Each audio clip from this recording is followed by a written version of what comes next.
because I was looking at the charts. It gets really... You know, one of them was out there coming in without an engine. They lost helm and they lost engine. That's what I heard. Right at the face of the of the entrance to the bay. That's what I heard. Yep. Put it right on that rock reef. Yep. And the beautiful catamaran lost. Yep, all gone.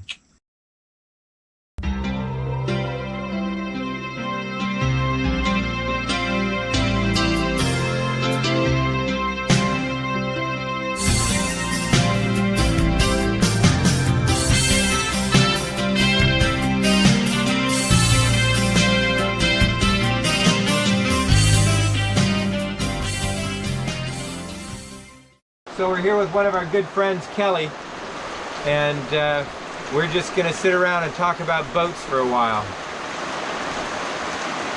My name's Kelly, and my boat is SV Golden Phoenix. It's a Tayana Vancouver 42. 1983 was the year that it was made.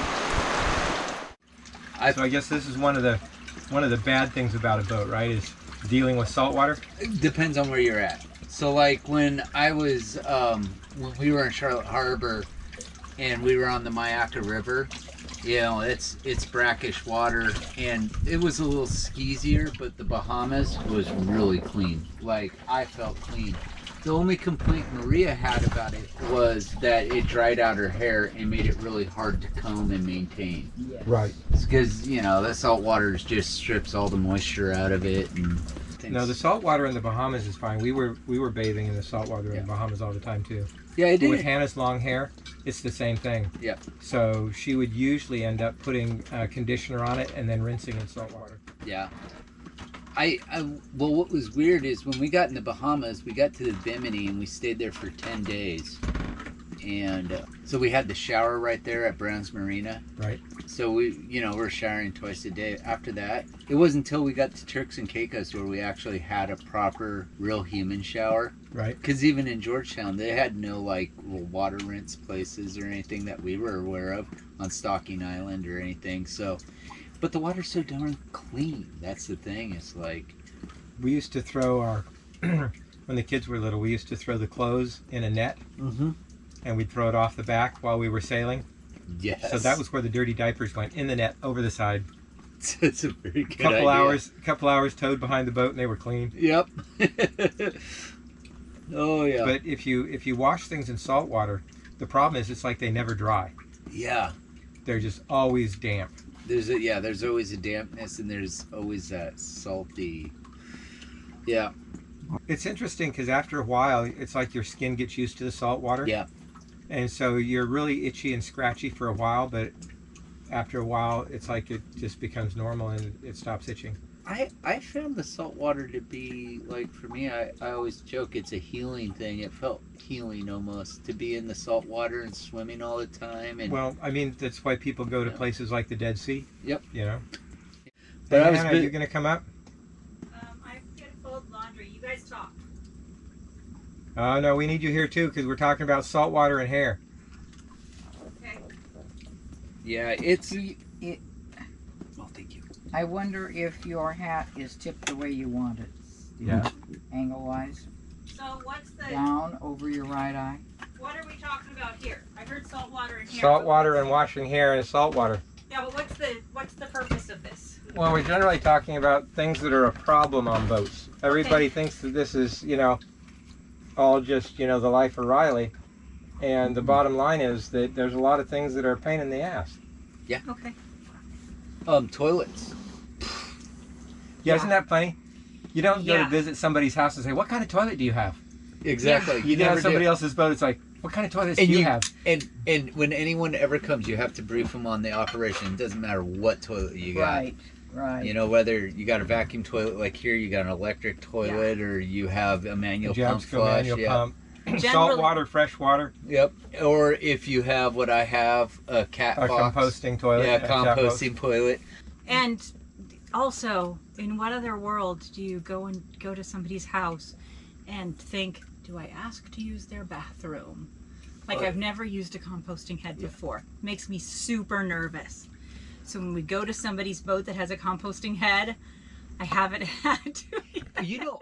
So, My theory. we don't have one, but some of our friends had one, and they had terrible problems with fruit flies. Yeah. Yes. There were like fruit Yes. flies everywhere. They could never get rid of these And they darn were flies, and then they consistently get maggots. cleaning it out. Yeah, so there were and maggots then in doing, the- yeah. That's what happened to me when I first got it. We were first starting to use it. I didn't get a chance to attach the filter, the, what do you call it? There's, on the airhead, there's a vent.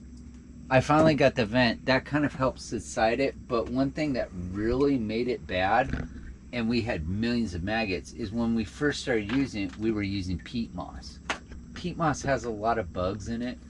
Oh. So we use coconut coir now, and you know, there's just a super block. We rehydrate it, we put it all in there, which helps subsided that a little bit. But the ventilation system, when I finally got it properly hooked up, that was in Marathon, one of the first projects I did in Marathon. It really helped keep that down. But another thing is diatomaceous earth. It's I guess that's another thing, is we, generally speaking, from time to time we face we're blamed for things that are not entirely our fault. And if it were possible to have places to properly get rid of things, We would. absolutely Oh, would yeah. here in Boot Key Harbor. Well, that was one of the nice Always, things it about was Florida. so Because the easy, pump out 'cause boats they would, will Yeah, come well, anywhere. Just come. different rules, right? It's Yeah. different rules. I mean, yeah, the Yeah. Coast Guard says US 5 vessels, but you know, when you're in Luperon, There's nobody. There's there's nothing. nothing you can do about it. They Yeah. don't. We heard somebody come in that did not have pump out or they did not have overboard capability. Yeah. They only could pump out, so they had no overboard discharge Oh, that's available. horrible. And now they're stuck here, and I don't know what they did. Yeah. Only thing I could think you would do is get a pump and a hose. Oh God, that would be nasty. And it's kind of funny too, because whether you have your composting head or whether you Yeah. have a manual flush head or like we It have a doesn't matter. vacuum flush, I think you spend about the same amount of time working on it. Yep. Yep. Because but it just makes it, we have to do it less often, but it's a bad job when it has you to have be done. When things go wrong with the head on board a boat, Oh, The whole boat stinks for oh, a week. it's awful. Yeah. It's Yeah. the worst thing, and it can get you sick, and that's what Mhm. sucks. I actually did. I had a friend. He had a 54-foot Hylas, and he goes, "How much is your one friend paying you to do boat work?" $30. Well, for $30, would you mind helping me replace crap tubes? No. Well, at the time, I was like going, "Yeah, I don't mind helping you. Yeah, sure, no problem. You're gonna pay me $30, big deal." Never again. I won't even look at your poop system. It will cost you $200 for me to just say, "Yeah, I'll come look at it." It's gonna be $150 An hour. an hour afterwards, because yeah. I ended up, and mind you, I am a freak about cleanliness on that level. I was bleaching everything as I was going. The whole boat smelled like bleach when I was doing it, but I still managed to get really, really badly infected. Like, I was actually Oh. concerned I was getting sick, and I think a little bit of that had stress going on too. But yeah, I've never again. Never Even ever on again. this boat, if you look where the pumps are, they're really down low. They're wedged in really close together, and you can't get them out without disconnecting the hoses. Yep. It's really hard And to we've do. had to rebuild them twice. Ugh. And Well, the we've had to bottom line rebuild is two of them. Yeah, two of them. We when you pull the pump out, then all the crap ends up running down Yep. in the bilge. Right And into the then bilge. You've got a week cleaning out the bilge. If you're a cruiser and you're wanting to buy a boat, buy a Festool. You're going to need it because at some point in time you're going to have to sand down the bottom of your boat. And what's nice about the Festool is it can handle it. I can do probably half this harbor with my Festool before it'll actually fry out. We're talking about a vacuum sander, right? Yep. Nice. And they're really, really strong. They're good. You can buy the vacuum with it with another $1,200, but don't. Just get a Ryobi, stick it on there, and once you're done with the Ryobi, throw it away. It's not going to be good anymore. And that's the thing too. Sanding, it's not simple like at home where you just, a little sawdust. No, this isn't sawdust. This is chunks of glass that's floating throughout the cabin if you don't Well, even like the inside of our boat's all wood. Yep. Right? And we've got the ceiling is gel coat. But if Yep. you go to start sanding this, now you're talking about varnish dust everywhere, which is equally dangerous to breathe Yep. in. But it gets everywhere. It gets in Everywhere. every little cranny, everything. So So when I- we sand down below, I wet sand everything. Yep. Everything is wet sanded because even the vacuum doesn't get rid No. of it when you're inside the boat. What I would do is I would take plastic sheeting that I would buy at Home Depot, duct tape everything the best I could, put a vacuum in there besides the vacuum that's attached to my sander, and try to have like a flow. Yep. So that it's like a negative flow inside that thing. And yeah, it's there's nothing easy. It's all like, you know, you think you're going to do this one project. Oh, I'm going to change out this pump. Well, you get It'll in just there take me a couple hours. Yeah, 2 days later. 2 days later and 3 projects in just Right. to get to the damn pump, you know. Well, just today, I did 2 loads of laundry, and due to the power going out and slow machines, and I am super grateful that we Yeah. can do laundry there. I am so incredibly So grateful. 2 loads of laundry that normally but 2 would loads take of an hour. laundry took me 6 hours, and it's not even folded yet. Oh yeah, It's just washed and insane. dry. it's insane. And if you're doing it on the boat, it's even harder because Oh, now it you're takes doing even it by longer. hand in a Yeah. bucket. And you're I bought limited Mom- with how much you can do. What's funny is Mama's got her Fells NAFTA and her washboard. Yep. I love watching it. We have a washboard on the boat. You know, it also goes really good when it comes to laundry. We have a wringer. Yes, Yeah. manual wringer. So we put the manual wringer up on the halos up there, Nice. and then all of the lifelines are covered in laundry, and we're up there wringing them out. They You- dry a lot better when you wring them out. Well, first. that's the thing too. Is like when you're out here, the good side of it. Well, you're outside living. Yes, always outside. That's You're very nice. always outside living, and that's what's nice. Even if you're in a port like this, I mean, where are you going to spend most of your time? You're either outside over there, and they're all outside living here in Dominican Republic. Yeah, they got houses, but most of them spend most of their time in something that's set up similar to Las Vegas. I mean, honestly, to tell you the truth, one of the things I'm kind of kicking around in my head is when I'm done sailing, which I don't know, could be 5 years, could be 10, could be 30 years. I don't know. Where my kids are hauling me off my boat and I'm like an 80-year-old man. They're like, you can't do it anymore, Dad. We're done.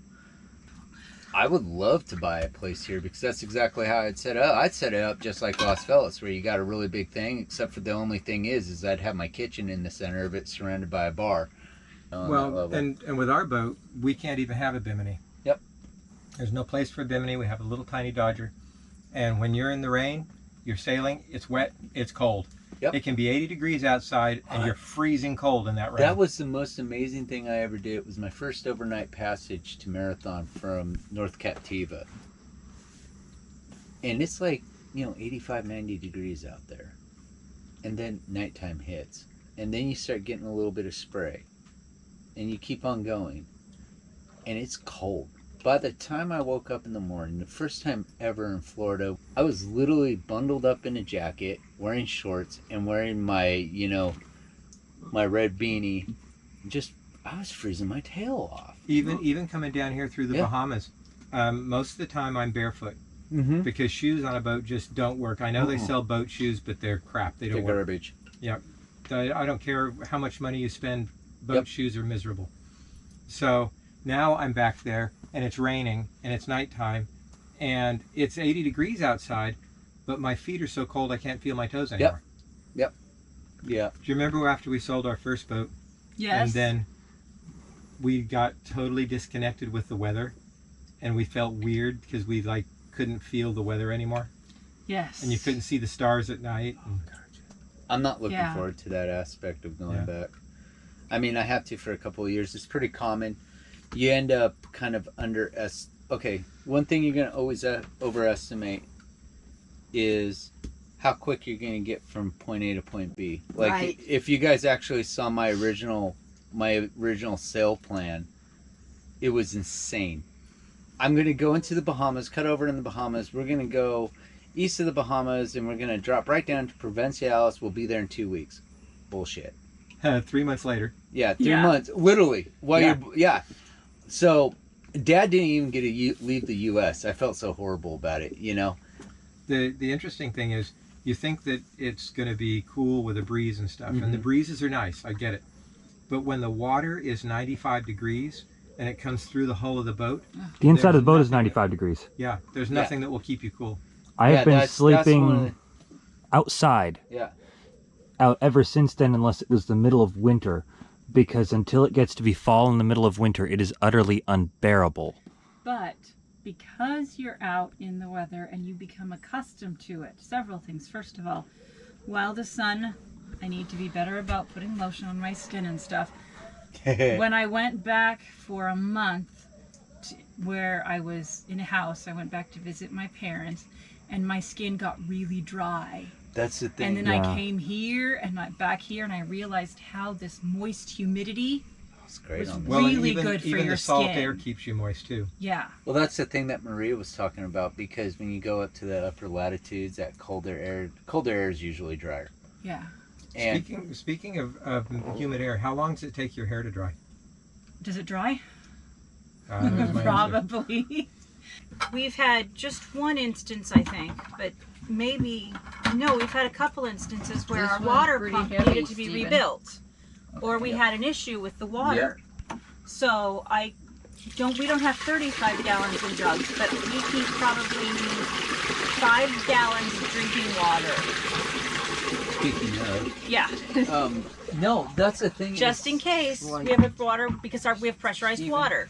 I think the closest time we got really, really low, by the time we left my iguana, because, I mean, we didn't mind getting water from it, but, you know, where they have the water there, you know, we'd be lugging, you know, big jugs all Yeah. the way back to the boat Yeah. from where that place is Yeah. at. And now what's cool is about the natives, I call them natives, they're not what I mean by they're just Yes. the people that live there. Yeah.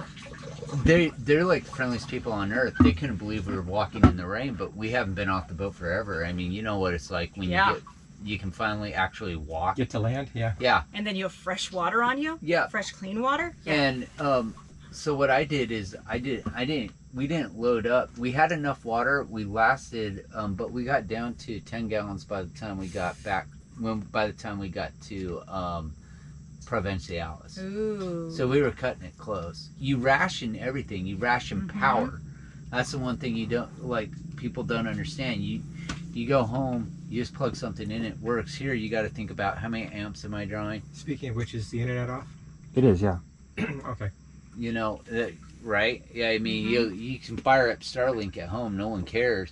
But one of the biggest drains on your battery is what? That is. Well, I know, but that's 75 watts an It's hour. 75 watt. Yeah, I know. And it just- Starlink, the refrigerator so system. that's what, 7.5 Amps? 7.5 amp It's hours. almost 10 amps. Yeah. Yeah, it's almost 10 amp hours that you're spending in 1 hour. So it's draining that. Well, you guys have a good system. My case, I have effective use. That's the one thing too, is when you look at batteries for your system, you go AGM, it says 250 amp hours. Yeah, that's great, but you only get to use 125. If you go below that, you're going to fry the battery. The battery will end up dying. So unlike lithium ion, where you can draw it all the way down, then refill up the charge, it's not like that. So for me right now, I bought a 200 amp hour battery because I had a little bit more amp hours, and I had really nice Firefly batteries, but they got destroyed by Hurricane Ian. And I made some stupid mistakes when I did what I did, but they ended up not overcharging, but getting used. And so I went and bought a real cheap, Renogy 200 amp hour battery. And dude, I can't believe we actually made it through all the way here just with that. And the drain on the battery is quite significant. You always think about that. Can I charge my phone? No. I need it for navigation. I need it for this. I need it for that. And yeah, So even with 650 amp hours, right, which Yep. is what we have of lithium iron phosphate, and when I turn on the autopilot on and the chart plotter, Yep. right, and thank heavens I don't have a radar, oh god, right. yeah. I can only run for a day. Yep.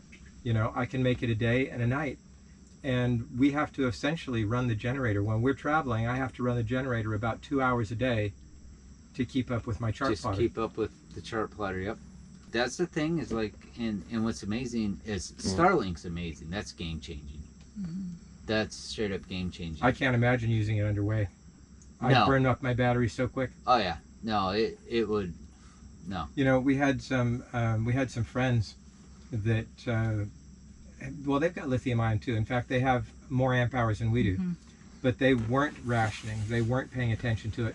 Completely ran out of power underway. Lost all It commo. was scary. Lost Yep. all their chart plotter, Yes. their navigation, everything was gone. And they were up there steering with the compass, and they hadn't sailed a lot, and so they really were scared. They almost Yeah. didn't know what to do. We couldn't You know, reach them. That's But freaky. Yeah. they called us on the radio and said, The I think we last- have a problem. We're running out of, and then it died. You know, That's never So- a good thing.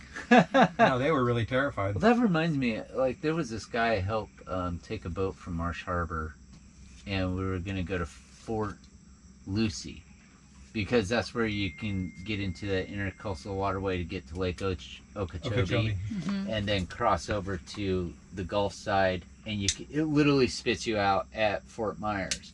Oh, nice. And there was a lot of good learning experiences with that adventure because, well, he had everything running off a generator.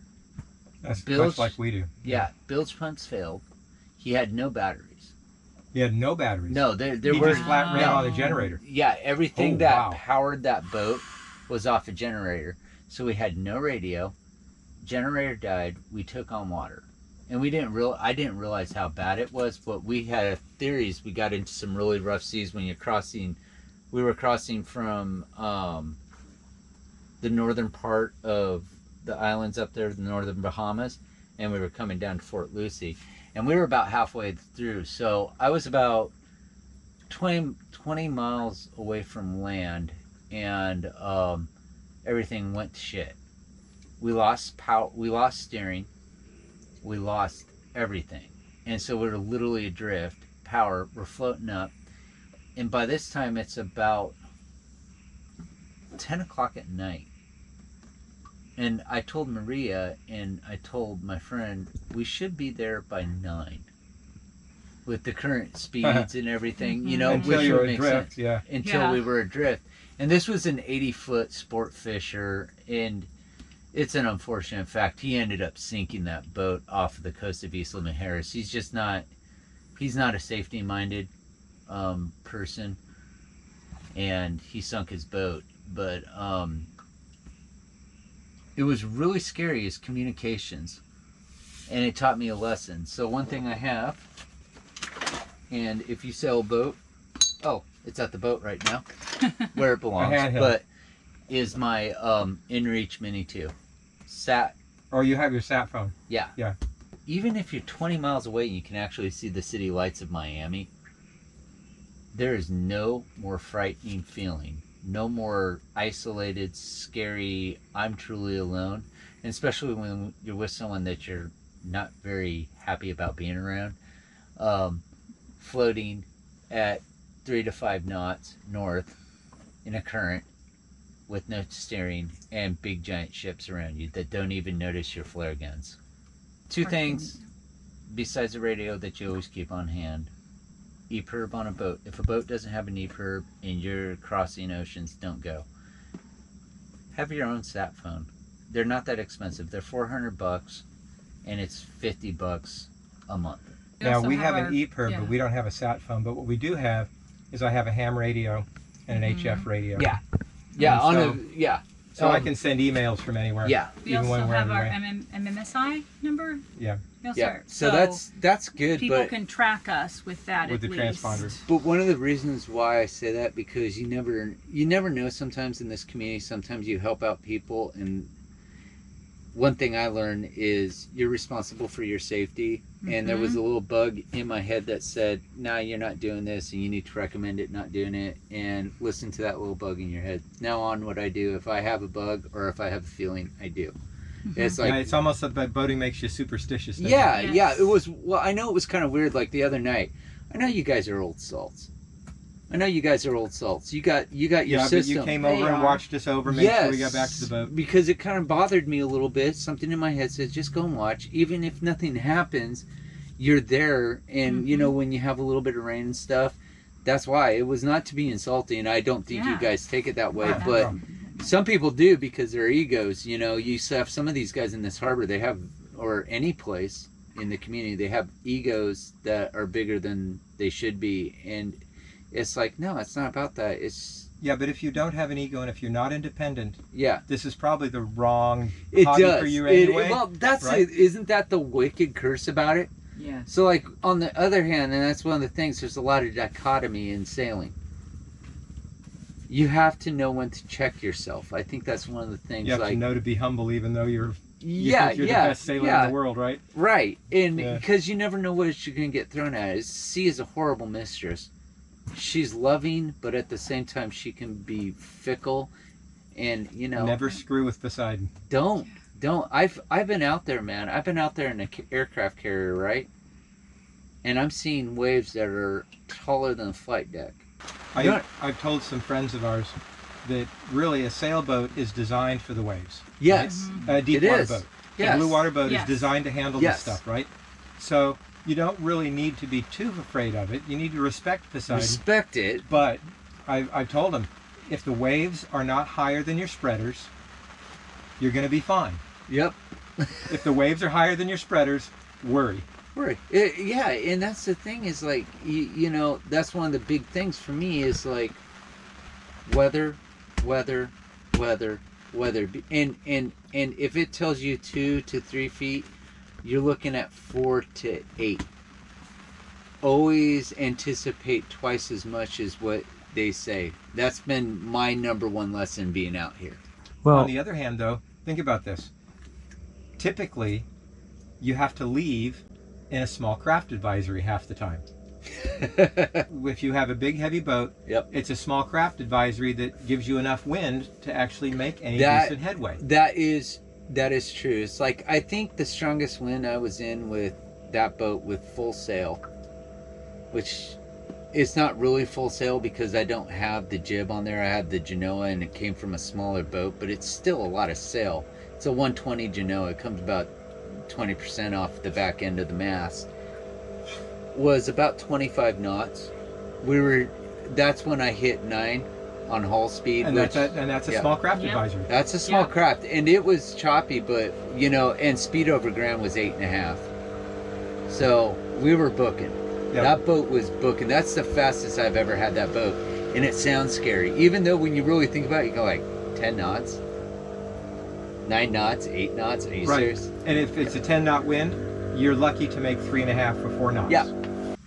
You Well- know, I don't want to sound like a jerk, but I'll But it say makes it like this. automatic systems make you lazy. It's like, and yeah, everything fails, right? in the Navy, So- you have hands-free approaches. Like the F-18 literally lands itself. So you see pilots, they're just holding onto the canopy handles, right? Coming in, and it lands perfect every time. What if that system goes out and you never grabbed that stick before and you learned how to fly a ball manually? Right. there's a new hole in the flight deck. But you brought up the point earlier that you were on this other boat and you lost helm control, Yep. right? And we met some new boaters just a while back, and coming through the Bahamas was their first sail. That was their shakedown Yep. cruise. I think it was a little aggressive for a shakedown cruise, but they did it. I actually recommend. That's what we did. Really? Yeah. The Bahamas. But anyway, Shoe shakedown. they crew were was the they were Bahamas. absolutely terrified because they lost helm control. You know, Yep. their rudder broke and they lost their engine. All these things started failing, right? And they had to old school it the whole way down here, and they were beside themselves. And I was like, look, it's happened to all of us. They did wonderful. Yes. They, They did got wonderful. the boat Yes, they did. here. They did. Yes. But the point is that you buy a brand new boat, You might. or Sure, go ahead. You buy a brand new boat, or you buy a boat that somebody tells you it's ready to go. You can go to sea with this boat. Everything works, right? Right. Doesn't matter. If something's going to fail, things fail all the time. It, it doesn't matter. They always fail, and you need to know how to overcome those things. Perfect example. First time I go to a dock, and I dock up my boat, it was at Burnt Storm Marina. I'm heading out, and I have a shaft end up taking a dump on me. the coupling to the V drive to the shaft took a dump on me, and I'm leaking water. It's spraying water. And I hear the high alarms. And one of the things that made me go down, the engine sounded weird. Things didn't feel like it was working right. I go down, and I didn't see it. And that's another thing, is like whenever you get a chance to check everything. But I had water spraying out of my dripless, like you wouldn't believe, like a sieve. First thing I did, shut down the engine. I grabbed my toilet bowl wax because I wasn't quite sure what was going on, and I grabbed, what do I have to help kind of keep this stuff all binded in there so we stop that, right? And so the bilge pump can keep up. By the way, what we're talking about is the toilet bowl wax from a house. Yes. That yellow wax ring. This stuff is invaluable on a boat. It will plug anything. It's And fabulous. also plumber's putty. Yep, plumber's putty. Love it. So what I did is I grabbed trash bags and I just did that. Tied it around the shaft, tied it around the dripless. It made the leak go, instead of spraying, drip, drip, drip, drip. Oh. It's manageable. Drip, drip, drip. It is now the pumps can keep up with everything, and you know, before I know it, the pump's done. And it was really frightening. We spent almost 9 months in the yard and tens of thousands of dollars refitting the entire boat, right? So I went through every system, all the electronics, all the hoses, you know, pumps, everything, engine, and then we went on our shakedown cruise, right? So even though I spent 9 months in the yard, That's when everything goes wrong. It's Right. like a shakedown. Yeah. 9 months in the yard, and we lost our steering, we lost our autopilot. Tell the stories. The drive shaft came apart. Yep. It broke the carrier bearing, and now, just like you were talking about, the stuffing box is leaking like a sieve, and the drive shaft is bouncing around in there. Oh God. And we're offshore. I mean, this is Yeah. all offshore stuff. Yeah. Do you know what I mean? We lost our radios. We've lost our navigation. Even with a brand new chart plotter, we lost all the navigation. Right? We filled the water, or the bilge, with water from fresh water multiple times. We lost our exhaust. We lost the top end of our engine. You know? This And I was- mean, this is all stuff that works. These little turning blocks back here. Yeah. The screw came out, and the turning blocks, we almost lost them in the ocean. Oh God. But things always fail. They always count You know? on it failing. I don't even have a high water alarm. Oh, you don't have a high water No. alarm? The only reason I saw it was because there was steam coming out of the floor. Holy Lord. And I'm back here at the wheel, and there's steam coming out. And I'm like, steam? What the heck? And especially when you're on a dock. And one thing I will tell you this, guys, and this is just me. You see a lot of people that use their boats as dock condos. And Right. I'm not judging. God bless you. Do you? Right? You turn the marina into basically an upscale trailer park. In some cases in Florida, maybe not.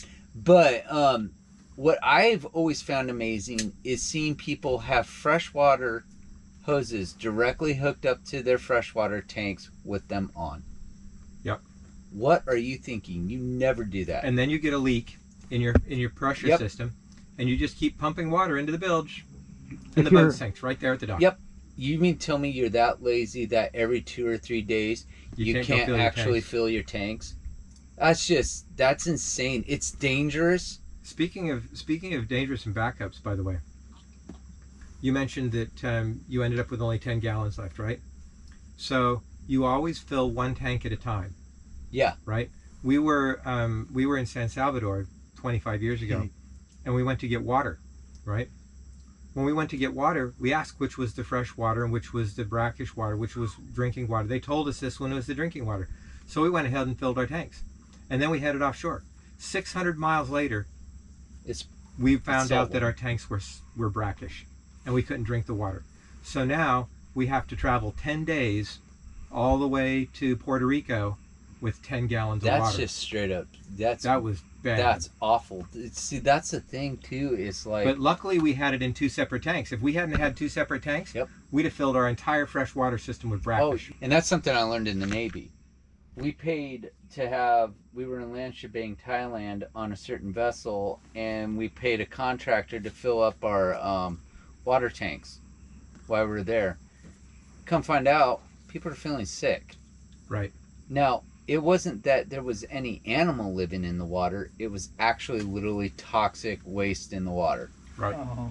And it's one of the things, you always test your water. You always test your water, and Well, and even if you put good water in the tanks, yeah, after a couple of years, I guarantee you, your tanks are full of all kinds of slime and stuff you don't sorts of even shit. want to know. yeah, all sorts of shit. Right? Multiple- You just don't want to even Did I- look. Did I tell you I opened up my tank tops?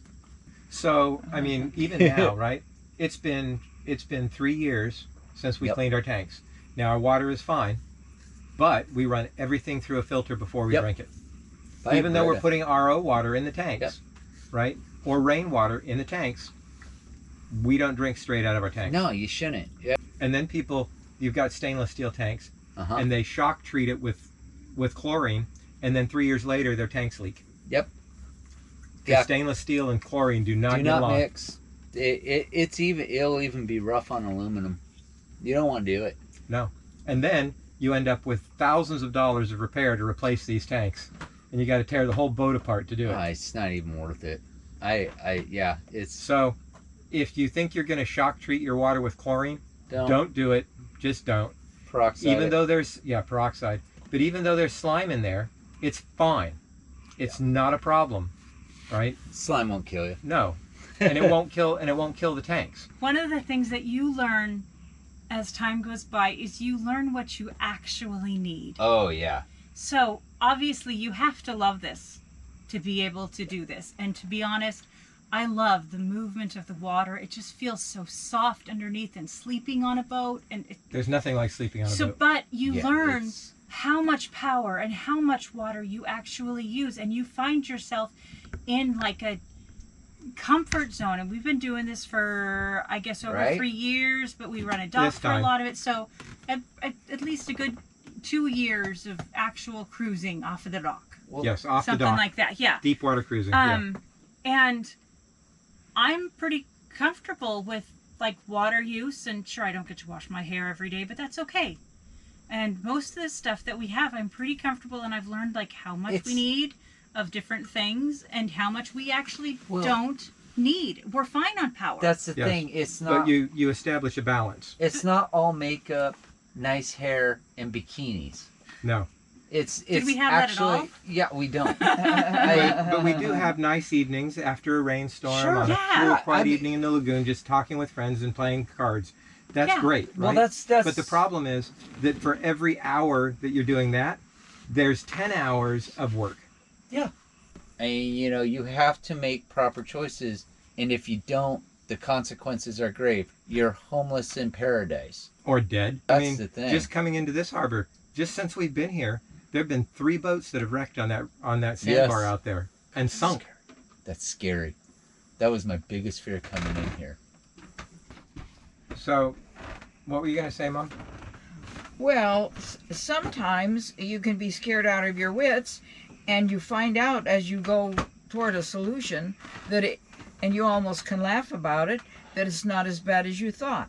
So, one of our things, and before we were on our first part of a shakedown, and we didn't buy anybody's word for a shakedown except Stephen's comfort level and having been in the boatyard and had quite a bit of work done. So, but at any rate, here we were, and we were buddy boating with somebody, and they're the ones that got really lost. They lost power and compass and Everything. Anyway. everything. So, but at any rate, 2 of the things that happened to us, one was that Stephen could only steer a certain numbers of an angle. I could steer 5 degrees to port, and that was it. That's something. I had starboard but no port. So how do you do this? You go circles Yeah, we made circles. in the middle of the Everything was a river jibe. and Everything's a job. Yeah. Everything's a jibe. You do what you can. Well, that's the thing. It's like, But right? it turned out that it wasn't a crisis, right? And it was a pain in the butt to get into the Yeah. lazarettes and take everything apart while you're underway, while you're in the waves. But at the end of the day, it was nothing more than a circuit breaker. they accidentally had gotten bumped. So then you can laugh about it, and it was simple. It wasn't a big It's deal. hilarious, isn't But you it? got to know the systems on your boat to figure that out. And the other thing, what was the other thing? It was those weights that were in the way. And Yeah, you had lead no ballast. autopilot. That's There what was- took the autopilot out? Well, there was That's what caused the the autopilot circuit- to not function, because you the couldn't turn to the port. You could Right. only turn Okay, starboard. but we more have two specifically the things that circuit breaker. Yeah. The circuit breaker that was pushed accidentally That caused the our autopilot to turn off. What caused us not be able to turn more than I think 8 degrees Was the starboard lead weight was there was a jammed down lead That's weight right. between in the hydraulic ram that was part of our turning there. So system. the first thing we thought was the autopilot didn't work. When we got the autopilot working again, then the autopilot still was failing because we could only turn to starboard, right? And so every time the autopilot would try and turn port, it would get confused. So then we had to take everything apart again, trying to find out the problem. And Well, it was that's- just a lead weight stuff. Isn't it funny? It's like, that's one thing I keep on learning. Start with the simplest solution, work your way out. Occam's razor. Yeah, yeah. Not And everything is a zebra. no, not everything is. And that's another thing too. Is And I have a tendency to do that, don't I? It's some, Yes. you know, nothing that we should ever say should discourage anybody that wants to do this, because frankly, I'm not going to say it's easy. It's not easy because there's a beautiful documentary. It's on YouTube. It's called Chasing Bubbles. Yeah, that's a great show. I freaking loved it. This guy literally just said, "Screw it. This boat was a hunk of junk," Right. and he did it. He didn't. Yes. He learned. just- He learned one thing Yeah. right after another. One Yeah, thing right after another. but you know what? It raises a point though, because the boat will save your life. Yeah. These boats are better than you think they are. They are. And even though systems fail, they'll keep going. They'll keep going. You will. That's one thing I've always told Maria. We don't abandon ship Right. unless we're stepping up into our The water. life raft. Yeah. We're not stepping down into a life raft. That's one of the biggest mistakes you could ever make. So everything that you need is on this boat. If it's still floating, yeah, Stay with it. stay with it. I don't care if it's 60-foot seas. Put yourself in the lee cloth, heave to, do what you got to do, and ride it out. I don't care how uncomfortable it is. I don't care if you're throwing up your You're going guts to or be not. better than in a You- life raft. Dude, think about what a life raft is. It is basically a vinyl glorified air mattress. Yeah. It's insane. Yeah. We would have hit. You know, that's the one thing you notice is like, that's why I always say, even if there's really no rules against drinking and boating where you're at, be sober. Yeah. It's like a couple nights ago, we actually had a guy fall into Luperon Bay again. Yeah. And he was lucky enough to be around somebody again, and he was able to get up. And if you're drunk and you're by yourself, Jesus. A lot of people die because of really stupid things like that.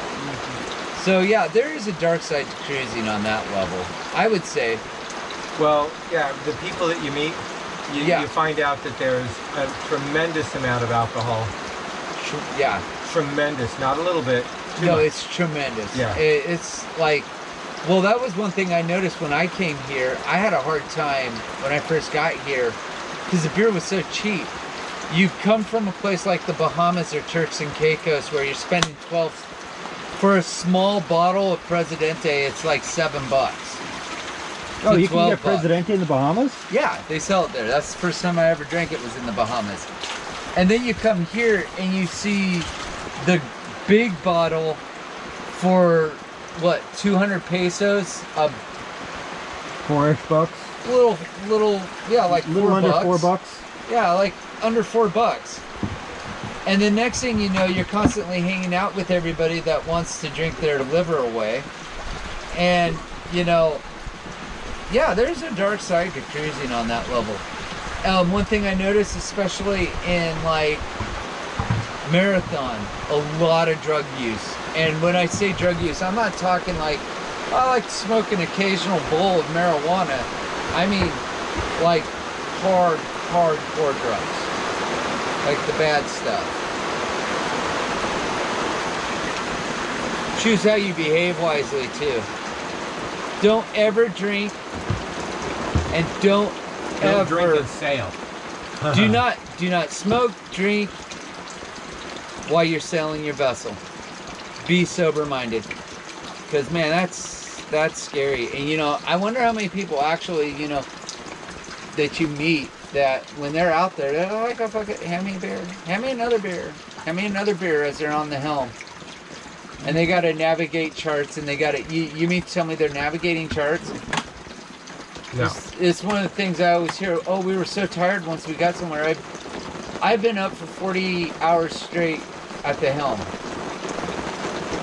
Well, but this is something right. So Yeah. you've been up for 40 hours. You finally come into a harbor. You can't just leave the boat and go to sleep. No, you can't. You have to put everything away, fix everything out, get everything stable. You There's still another have 4 to hours. set your anchor appropriately. You still have to. You have to. It's not an option. So when you hear people, oh, we were so tired, we just dropped the anchor and fell asleep, and then we woke up on rocks. Well, what do you expect? Yep. So even when you're tired, you got to keep working. Yeah, you have to do it. You have to put in that effort. There's no room for tired. You'll get plenty of sleep once that boat stops. Once you have everything done. Safety is paramount. Operational risk management. If the rewards do not outweigh the risks, don't do it. So y'all, we've been talking for a long time. I hope we haven't scared you. You can definitely do this. It's actually not as bad as we made it seem. But we wanted people to understand that it's not all fun and games, and that there's a lot of work and a lot of things to think about, right? And there's a lot of things that are difficult. But I don't want this to seem like it's something you can't do. So find somebody you know that knows how to sail, talk to them, learn all you can, and then just go out and do it, because there's nothing like doing it. You've got to learn by doing it. So, like and subscribe. If you feel like you want to support the channel, we'd greatly appreciate it. And if you like and subscribe, it helps us get higher in the ratings. If you'd like to donate, we'd appreciate money to help continuing the restoration of this beautiful old boat. And have fun. I'm like, what? My dad's like, ha ha ha. He's up on the bow. I'm like, you're upwind. And Dad goes, you get it for me, son. I'm like, rah, rah. You know, and we cleaned it up. I want to be careful because I don't want to sound like a jerk because I'm new. Because